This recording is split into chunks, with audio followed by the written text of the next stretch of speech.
अरे बाप रे बाप, बिहार चुनाव 2025 में जो हुआ ना भाई, वो आपको राजनीति का सबसे बड़ा धोखा लग सकता है। बिहार विधानसभा चुनाव 2025 में लगभग 5 करोड़ 75 लाख लोगों ने मतदान दिया। इसमें से आरजेडी को 1 करोड़ 15 लाख वोट मिले, फिर भी वह सिर्फ 25 सीटें जीत पाई। जबकि बीजेपी ने 1 करोड़ 4 लाख वोटों से ही 89 सीटें जीत के सबको हक्का बक्का कर दिया। ये कैसे हो गया? आरजेडी का इतना सारा 1 करोड़ 15 लाख वोट गया तो गया कहाँ? आज हम वो असली राज खोलेंगे जिसे सुनकर आपके होश उड़ जाएंगे।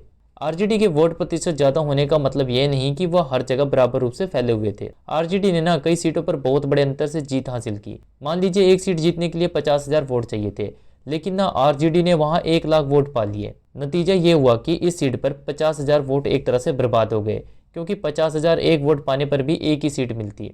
वहीं कई दूसरी सीटों पर आरजेडी बहुत कम वोटों के अंतर से हार गई। इस तरह आरजेडी के कुछ वोट कुछ ही सीटों पर केंद्रित हो गए और बाकी सीटों पर हार जीत के लिए निर्णायक नहीं बन पाए। लेकिन वहीं बीजेपी ने ना अपने वोटों का इस्तेमाल आरजेडी की तुलना में ना ज्यादा समझदारी से किया। बीजेपी ने ना कई सीटों पर बड़े अंतर से जीतने की बजाय ठीक ठीक मार्जिन से जीत हासिल की।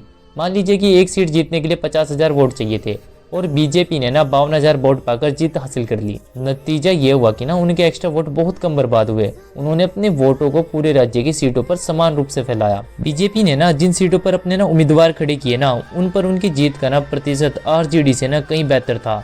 कम वोट प्रतिशत होने के बावजूद वह वोट कई सीटों पर निर्णायक साबित हुआ। अब मैं आपको ये बताना चाहता हूँ कि सीटों के बंटवारे से किस पार्टी का कितना फायदा या नुकसान हुआ। आरजेडी ने ना लगभग 143 सीटों पर चुनाव लड़ा और 25 सीटों पर जीत हासिल की।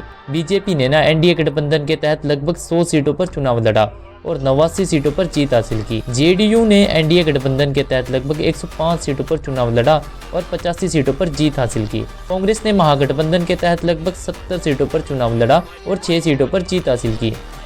अब मैं ना इस पूरे चुनावी गणित को आपको क्रिकेट के द्वारा अच्छे से समझाता हूँ।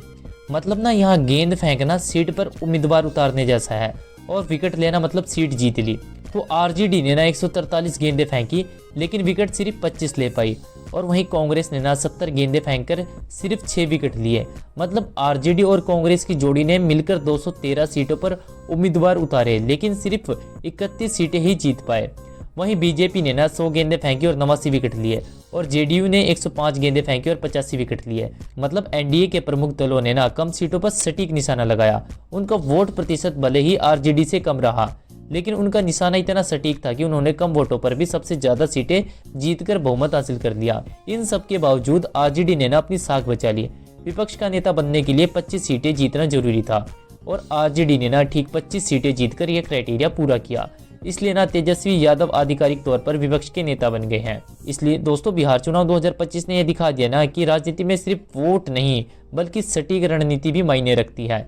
जनता ने ना एनडीए को सरकार बनने के लिए चुन लिया और आरजेडी विपक्ष में मजबूत आवाज बन गई है। अब सबकी निगाहें ना सत्ताधारी गठबंधन पर है।